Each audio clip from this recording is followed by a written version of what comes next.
नमस्कार मित्रों, आप सभी का स्वागत है आपके अपने चैनल मिशन पीसीएस में। मित्रों, आज की क्लास स्टार्ट करूं उससे पहले मैं छोटा सा इंट्रो देना चाहूँगी अपने बारे में। मेरा नाम स्मिता मिश्रा है और मैंने हिंदी साहित्य से नेट क्वालिफाई किया है 3 टाइम और उसके बाद मैं पीएचडी एंट्रेंस क्वालिफाई कर चुकी हूँ बीएचयू और लखनऊ यूनिवर्सिटी का। मैं यहाँ पे आपको सामान्य हिंदी से संबंधित क्लासेस दूंगी और आपके लिए ये सामान्य हिंदी जो है इतना आसान बनाने की कोशिश करूँगी कि आपके एग्ज़ाम में आप ये क्वेश्चन चुटकियों में सॉल्व कर लें। तो फ्रेंड, ये हमारी आज की दूसरी क्लास है। पहली क्लास जो हमने पढ़ी थी उसमें हमने सिलेबस पढ़ा था और आपको मालूम है किसी भी एग्ज़ाम को क्वालिफाई करने में 2 ही चीज़ें सबसे ज़्यादा अहमियत रखती हैं। पहला सिलेबस और दूसरा प्रीवियस ईयर के क्वेश्चन पेपर, और तीसरी अगर कोई चीज़ है वो है आपका जुनून, जो आपको बार बार प्रयास करने के लिए प्रोत्साहित करता रहता है, आपका जो जुनून होता है। तो फ्रेंड्स, पहले तो हमने सिलेबस देख लिया है। अब आज मैं आपको ये 60 क्वेश्चन इस क्लास में पढ़ाने जा रही हूँ। 60 क्वेश्चन सॉल्व कराऊंगी और ये हमारे प्रीवियस ईयर के क्वेश्चन पेपर से लिए गए हैं। ओके, तो 60 क्वेश्चन है, इन्हें सॉल्व करेंगे। आप लोगों ने यहाँ पे अगर आपको पहले से आपने पढ़ा हुआ है तो कितने क्वेश्चन आपने स्कोर में किए हैं 60 में, वो भी आप लोग यहाँ पे शेयर कर सकते हैं। साथ ही आप लोगों से एक रिक्वेस्ट है कि ये न्यू चैनल है और मैं भी यहाँ पे न्यू पढ़ाने वाली हूँ।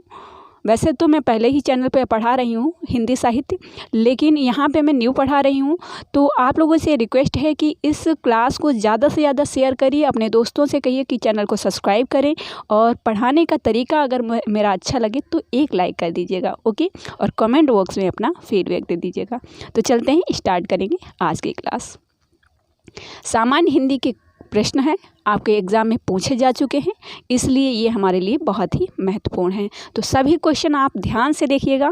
ओके, तो पहला क्वेश्चन जो हमारा है पूछा गया है, जो छीण ना हो सके। बिल्कुल आपके सिलेबस के अकॉर्डिंग ही है क्लास। ओके, तो पहला जो क्वेश्चन हमारा है, जो छीण ना हो सके उसके लिए उपयुक्त शब्द क्या है। तो जो छीण ना हो सके, एक शब्द यहाँ पे बताना है कि एक शब्द इसका क्या होगा। ऑप्शन है अमिट, अपार, अक्षय, अनंत। मित्रों, अभी मैं आपको पेपर सॉल्व करा रही हूँ। आगे जब हम प्रैक्टिस सेट लेकर आएंगे आप लोगों के लिए, तो चारों ऑप्शन जो होंगे उनको लेते हुए, उन पर डिस्कशन करते हुए पेपर को सॉल्व करेंगे। लेकिन आज मैं पेपर सॉल्व करा रही हूँ तो डायरेक्ट आपको आंसर बताती चलूँगी। ओके, तो देखिए, जो छेड़ ना हो सके मतलब ये है कि जिसका क्षय ना किया जा सके, जिसको हम अक्षय कहते हैं, जैसे हम अक्षत कहते हैं। ठीक है, तो जिसका छेड़ ना हो सके उसे कहते हैं अक्षय। तो हमारा थर्ड ऑप्शन राइट हो जाएगा। नेक्स्ट क्वेश्चन देखेंगे हम अपना। बहुत अधिक बोलने वाला व्यक्ति, जो बहुत अधिक बोलता है, व्यर्थ की बातें करता है, उसे क्या कहेंगे। वक्ता, अधिवक्ता, प्रवक्ता या फिर वाचाल। देखिए, अधिक बोल रहा है लेकिन कोई मतलब की चीज़ बोल रहा है तो उसे वाचाल नहीं कहेंगे, है ना। उसे प्रवक्ता भी कह सकते हैं, वक्ता भी कह सकते हैं, अधिवक्ता भी कह सकते हैं। लेकिन जो बहुत अधिक बोलने वाला व्यक्ति है उसका यहाँ पे जो अर्थ दिया गया है वह दिया गया है वाचाल। ठीक है, जो व्यर्थ की बातें कर रहा है, अधिक बोल रहा है, तो यहाँ पे जो है, जो हमारा एक क्वेश्चन पूछा गया है उस क्वेश्चन के अकॉर्डिंग जो हमारा राइट आंसर हो जाएगा वाचाल। नेक्स्ट हमारा क्वेश्चन है, जिसका इलाज ना हो सके, जिसका इलाज ना हो सके उसके लिए उपयुक्त शब्द है।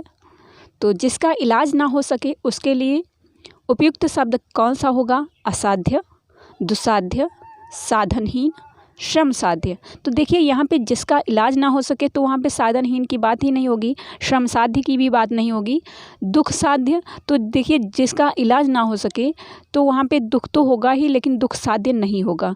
तो हमारा जिसका इलाज ना हो सके उसके लिए हम कहेंगे असाध्य। ठीक है, असाध्य कहेंगे क्योंकि वो हमारे हाथ में नहीं है, साध्य नहीं है जिसका इलाज ना हो सके। नेक्स्ट क्वेश्चन हमारा है, जिसे जीता ना जा सके उसके लिए उपयुक्त शब्द क्या होगा। जिसे जीता ना जा सके, ऐसा व्यक्ति जो हम उसे अजीत भी कह सकते हैं, लेकिन यहाँ पे वह अजीत नहीं होगा जिसे जीता ना जा सके। तो इसका यहाँ पे जो ऑप्शन दिए गए हैं उनके लिए क्या यहाँ पे अकॉर्डिंग, उसके अकॉर्डिंग जो प्रश्न दिया गया है उसके अकॉर्डिंग इन ऑप्शन से हमें आंसर लेना है। तो अजेय है, अज्ञेय है, अपराजेय है, दुर्जेय है। दुर्जेय मतलब दुर्जेय है जिसका कोई हम अर्थ ऐसा नहीं निकाल सकते। अज्ञेय मतलब अज्ञात है, ठीक है, जिसे जो अज्ञात है उसे हम अज्ञेय कह सकते हैं। अजेय जिसे जीता ना जा सके, तो प्रश्न नंबर 4 का जो है आपका हो जाएगा अजेय, ठीक है। अजेय है जो जिसे जीता ना जा सके। ओके, तो ऑप्शन फर्स्ट। नेक्स्ट क्वेश्चन हमारा है, जिस स्त्री का पति जीवित है उसके लिए उपयुक्त शब्द क्या है? जिस स्त्री का पति जीवित है उसके लिए उपयुक्त शब्द क्या है? तो पतिव्रता, सधवा, विवाहिता, अनुरक्ता। तो यहाँ पे आपका राइट आंसर हो जाएगा सधवा। जिस स्त्री का पति की मृत्यु हो गई हो उसे विधवा कहते हैं, जिस स्त्री का पति जीवित हो उसे सधवा कहते हैं। ओके, तो हमारा सेकेंड ऑप्शन राइट हो जाएगा।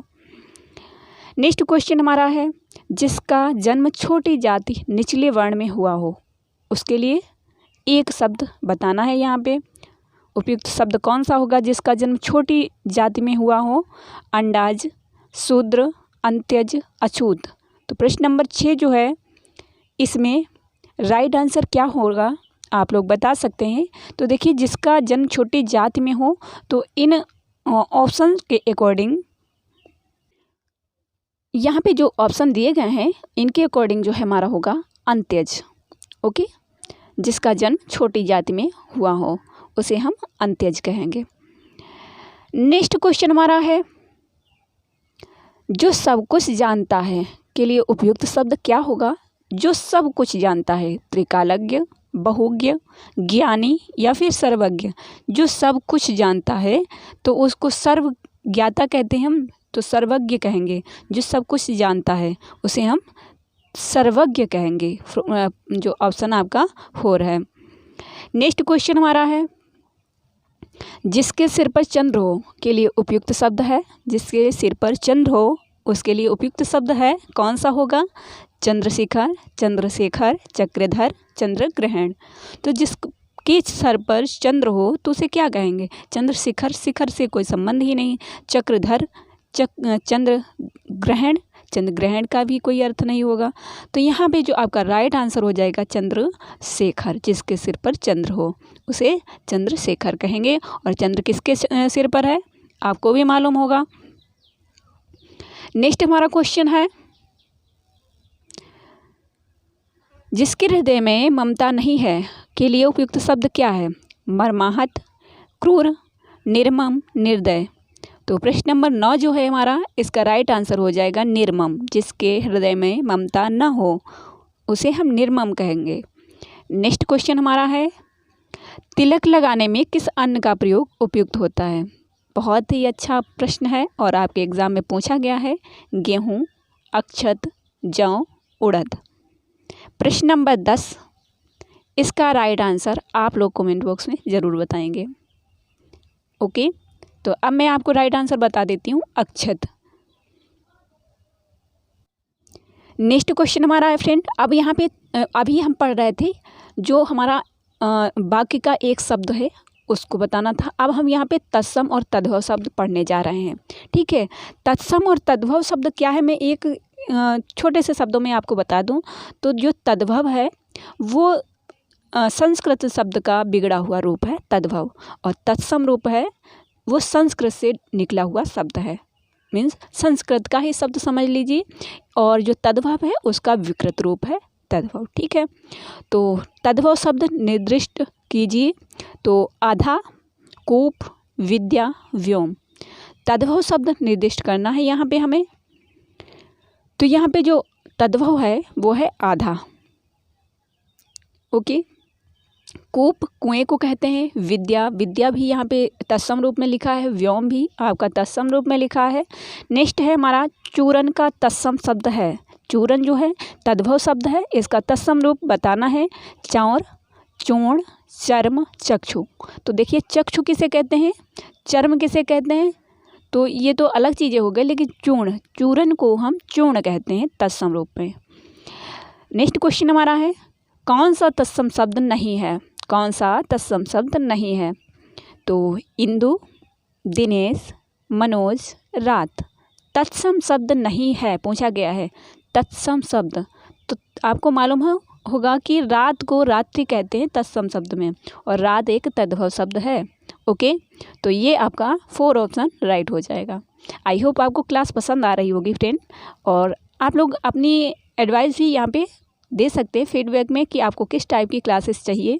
हिंदी सामान्य ज्ञान की, हिंदी सामान्य हिंदी की। ओके, नेक्स्ट हमारा है प्रश्न, तिक्त शब्द का तद्भव है। तिक्त जो है तत्सम रूप है और इसका तद्भव रूप बताना है, तो इसका तद्भव रूप क्या हो जाएगा?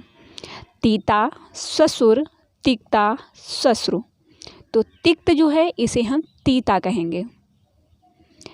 नेक्स्ट क्वेश्चन हमारा है, ससुर का तत्सम शब्द है। ससुर जो है तद्भव शब्द है, इसका तत्सम रूप बताना है। ससुर, ससुर या ससुर या फिर ससुर।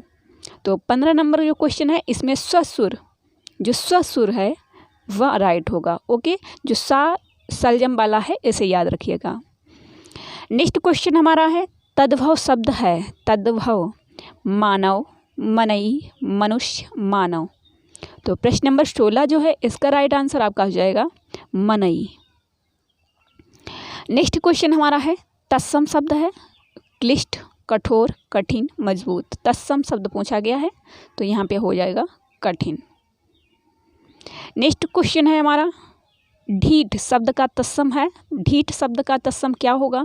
दृष्ट, पुष्ट, दृश्य, धृष्ट।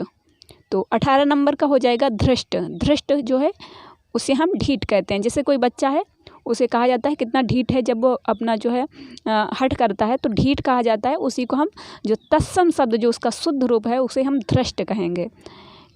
लेकिन आप अगर बच्चे के सामने धृष्ट कहेंगे तो ये अच्छा नहीं लगेगा, उसके लिए ढीठ ही शब्द प्रयोग किया जाता है, तभी अच्छा लगता है ना।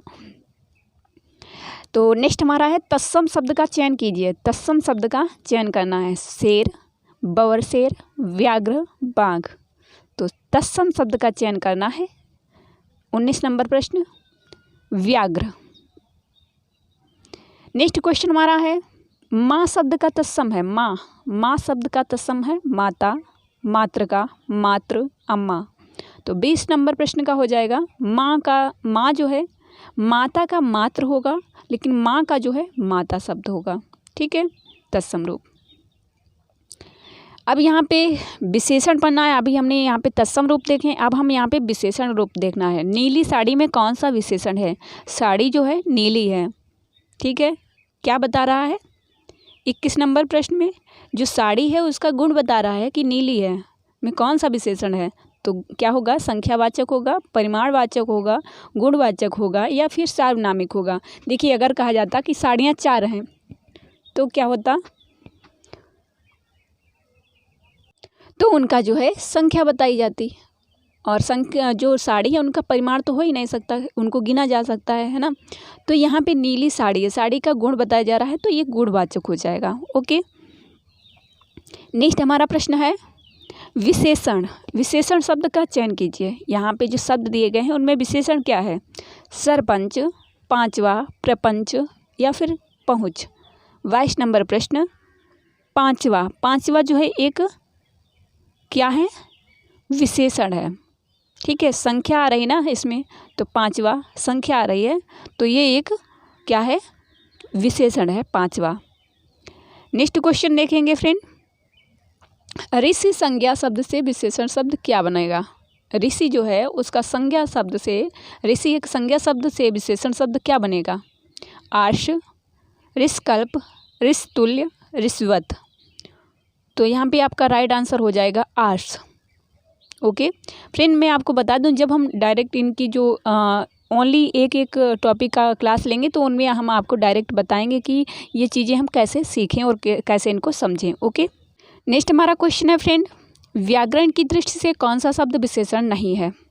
तो नहीं है पर ज़रूर ध्यान रखिए एग्ज़ाम में जो नहीं है इसको अगर हम थोड़ा भी इग्नोर करते हैं तो हमारे 1-2 क्वेश्चन ज़रूर गलत हो जाते हैं।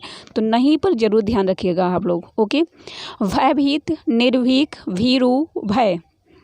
तो 24 जो है इसका राइट आंसर हो जाएगा भय, जो है विशेषण नहीं है। ओके, भयभीत, निर्भीक और भीरू ये व्याकरण की दृष्टि से जो है विशेषण शब्द हैं। नेक्स्ट क्वेश्चन हमारा है, एक प्रतिभा संपन्न छात्र का विशेषण है। एक प्रतिभा संपन्न छात्र का विशेषण है कुशल, चतुर, अध्ययनशील, मेधावी। तो 25 में क्या हो जाएगा राइट आपका? मेधावी कहा जाता है, कुशल नहीं कहा जाता है। सॉरी फ्रेंड, उसे कुशल नहीं कहा जाता, उसको हम क्या कहेंगे? चतुर भी नहीं कहेंगे, अध्ययनशील भी नहीं कहेंगे, मेधावी छात्र कहा जाता है। ओके, तो 4 नंबर हमारा राइट हो जाएगा। नेक्स्ट क्वेश्चन है, निम्नलिखित में से विशेष्य पद है। विशेष्य पद क्या है? देखिए, विशेषण जो है उसकी विशेषता बताने वाला जो होता है विशेष्य होता है। अनुरागी, अनादूत, अपमानित, अग्नि। तो 26 का राइट आंसर आपका हो जाएगा अग्नि, जो एक विशेष्य पद है। नेक्स्ट क्वेश्चन हमारा है फ्रेंड, बड़ा घर, छोटा आदमी और नीला वस्त्र में विशेष्य पद कौन सा है? तो बड़ा घर, छोटा आदमी और नीला वस्त्र में विशेष्य पद कौन से हैं? कौन कौन से हैं? ठीक है, जो विशेष्य पद हैं इनमें से कौन कौन से हैं? तो यहाँ पे बताना है आपको। 27 में घर, आदमी, वस्त्र ये तीनों ही विशेष्य हैं। घर, बड़ा, घर जो बड़ा है किसकी विशेषता है? घर, घर जो है विशेष्य पद कौन कौन से हैं यहाँ पे पूछा गया है। तो 27 में जो है आपका बड़ा घर और आदमी और नीला वस्त्र जो है विशेष्य पद होंगे। नेक्स्ट क्वेश्चन देखेंगे फ्रेंड, विशेष्य शब्द है यहाँ पे 28 में विशेष्य शब्द है कौन सा है? रामलला, बुद्धिमती स्त्री, रमापति और सीताराम। 28 में जो है आपका राइट आंसर क्या हो जाएगा? सीताराम जो है विशेष्य शब्द है। नेक्स्ट क्वेश्चन है, निम्नलिखित विशेष युग्मों में एक गलत है। गलत कौन सा है ये हमको बताना है। 29 सर्वसुलभ, ताजी रोटी, कर्मनिष्ठ, भावविहल। तो यहाँ पे आपका 29 में हो जाएगा कर्मनिष्ठ जो है विशेष्य विशेषण युग्मों में एक गलत है। ठीक है, तो ये कर्मनिष्ठ जो है ये गलत है। ओके, सर्वसुलभ, ताजी रोटी, भाव विह्वल। ओके, नेक्स्ट है हमारा क्वेश्चन, परिमाणवाचक क्रिया विशेषण का वाक्य होगा कौन सा होगा? वह बहुत थक गया है, वह अंदर बैठा है, वह अभी अभी गया है, वह अब भली भांति जो है नाच लेता है। तो 30 नंबर प्रश्न का हो जाएगा वह बहुत थक गया है। ओके, नेक्स्ट क्वेश्चन हम देखेंगे, निम्नलिखित में से कौन सा शब्द अरविंद का पर्यायवाची नहीं है? अरविंद, ठीक है, इसका पर्यायवाची नहीं है। मिलिंद, पंकज, जलज, अंबुज। तो प्रश्न नंबर 31 का राइट आंसर आपका हो जाएगा मिलिंद। मिलिंद जो है अरविंद का पर्यायवाची नहीं है। और ये जो अरविंद है ये किसके पर्यायवाची? यहाँ पे जलज, पंकज, अंबुज जो हैं ये किसके हैं? आप लोग बता सकते हैं अगर आपको मालूम है। पर्यायवाची शब्द का अर्थ क्या है? तो विलोमवाची, प्रतिविलोमवाची, समानाभास, समानार्थी। तो 32 का राइट आंसर हो जाएगा समानार्थी। नेक्स्ट क्वेश्चन फ्रेंड हमारा है, यमुना का पर्यायवाची क्या है? तो यमुना जो है इसका समानार्थी शब्द क्या होगा? कालिंदी, भागीरथी, यामिनी, कालिंदी। 33 का राइट आंसर हो जाएगा कालिंदी। नेक्स्ट क्वेश्चन है, निम्नलिखित में से कौन सा शब्द निशीथ का पर्यायवाची नहीं है? निशीथ किसे कहा जाता है?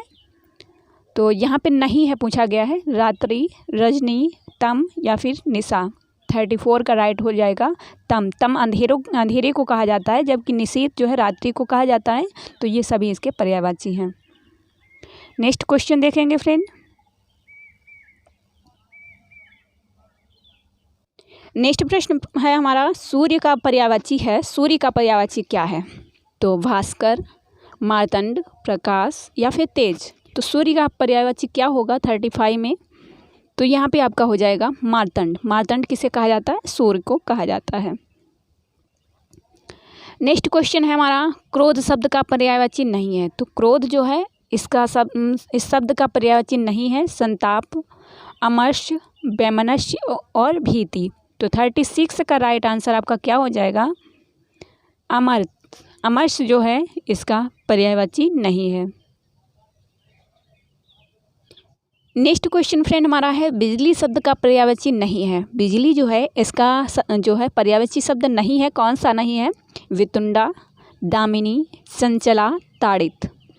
तो ताड़ित जो है 37 का जो है राइट आंसर आपका हो जाएगा वितुंडा, जो है पर्यायवाची नहीं है बिजली का। बाकी दामिनी भी है, चंचला भी है और ताड़ित भी है।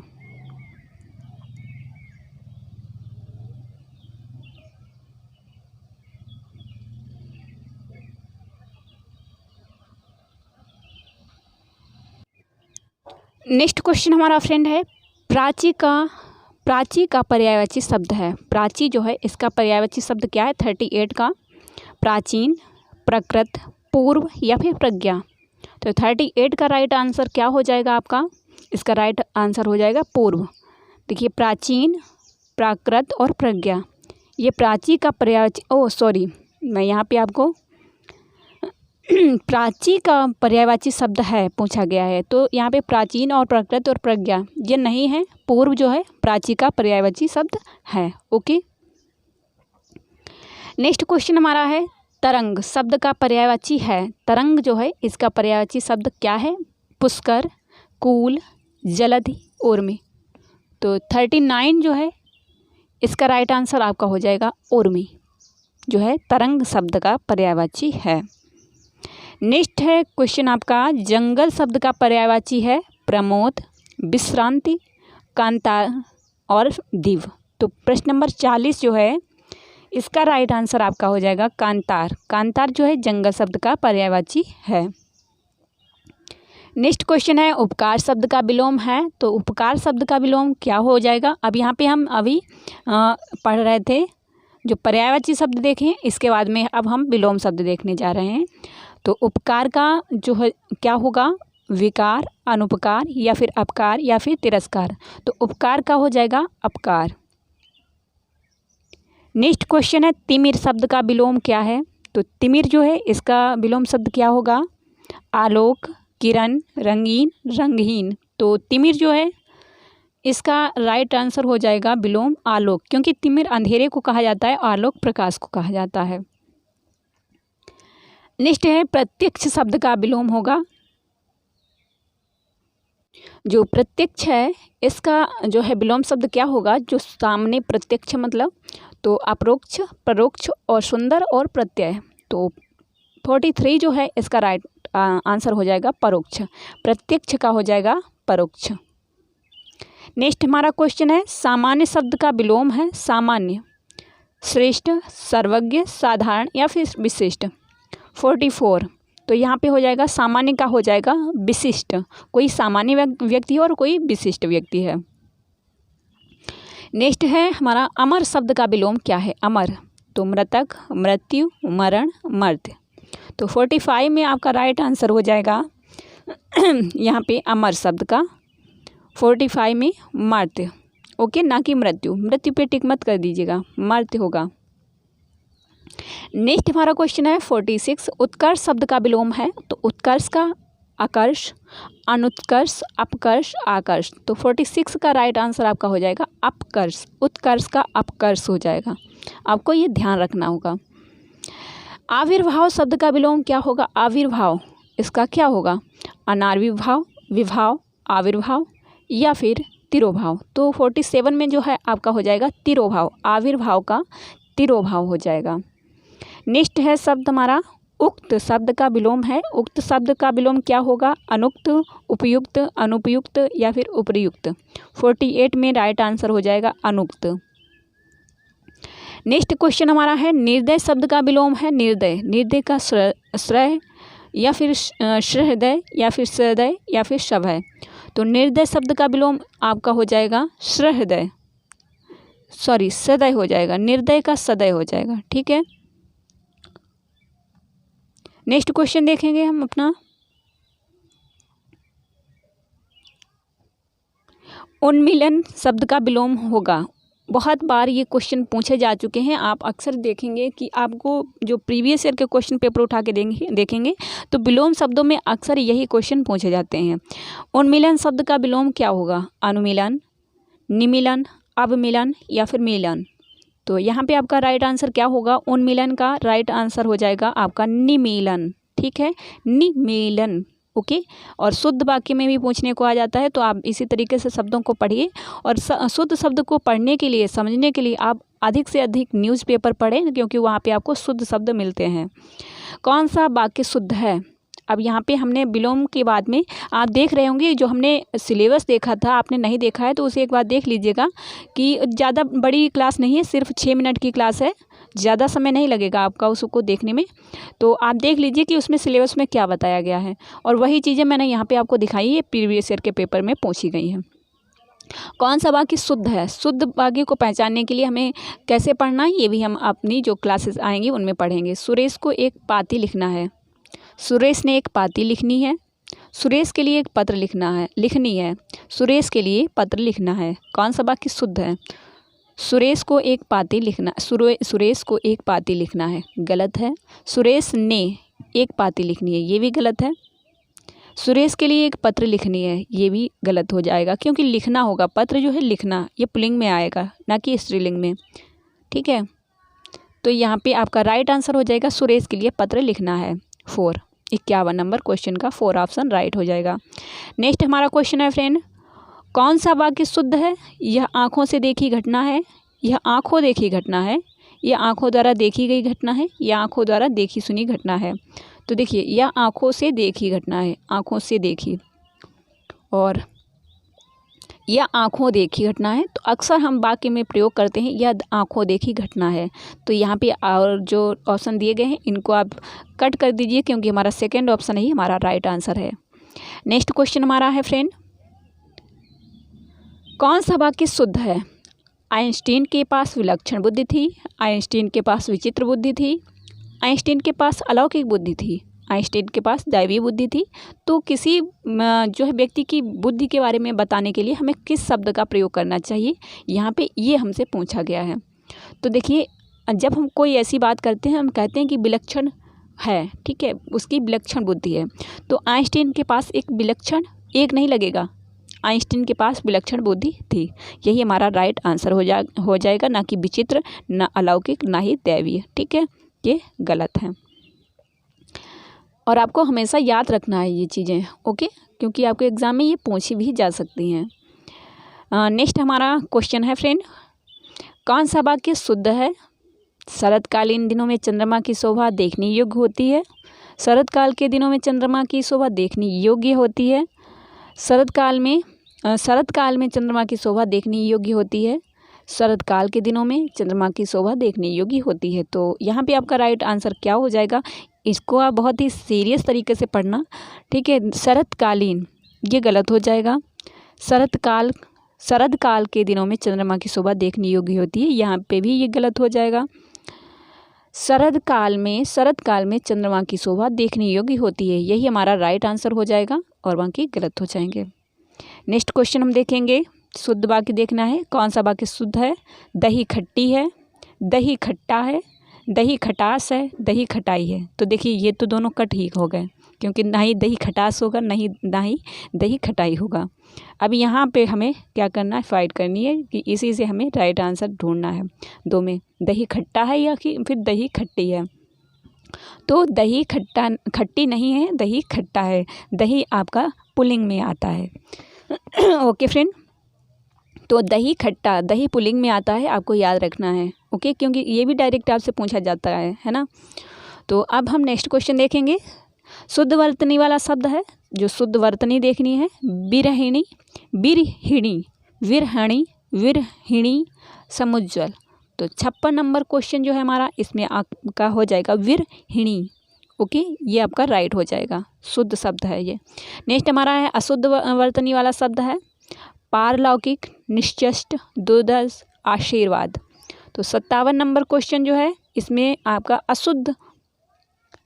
अशुद्ध वर्तनी वाला शब्द कौन सा होगा।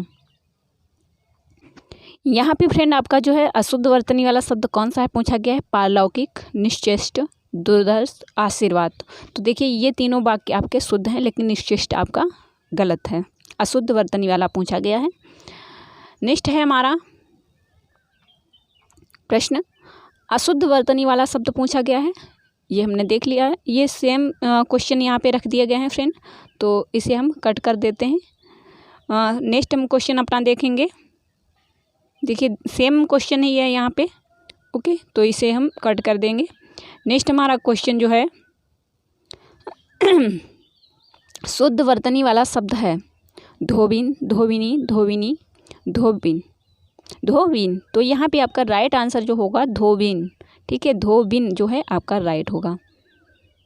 नेक्स्ट और लास्ट क्वेश्चन है आज का हमारा, शुद्ध वर्तनी वाला शब्द है तो भगीरथी, भागीरथी, भगीरथी या फिर भागीरथी। तो यहाँ पे आपका राइट आंसर क्या होगा, यहाँ पे आपका राइट आंसर क्या होगा, भागीरथी, ओके, भागीरथी जो है आपका राइट हो जाएगा, सेकेंड ऑप्शन। तो फ्रेंड ये थे आज के सामान्य हिंदी के प्रश्न जो हमारे प्रीवियस ईयर के क्वेश्चन पेपर में पूछे गए हैं, जो मैंने आपको यहाँ पे सॉल्व कराए हैं। तो आपको ये क्लास कैसी लगी। नेक्स्ट भी हम इसी टाइप के क्वेश्चंस लेकर आते रहेंगे आप लोगों के लिए। अगर आपको क्लास पसंद आई हो तो एक लाइक कर दीजिएगा और कमेंट बॉक्स में हमें बता दीजिएगा कि आपको क्लास कैसी लगी, और अपने दोस्तों के साथ शेयर भी कर दीजिएगा क्लास को, और चैनल को सब्सक्राइब कर लीजिएगा। तो मिलते हैं नेक्स्ट क्लास में, तब तक के लिए जय हिंद, जय भारत।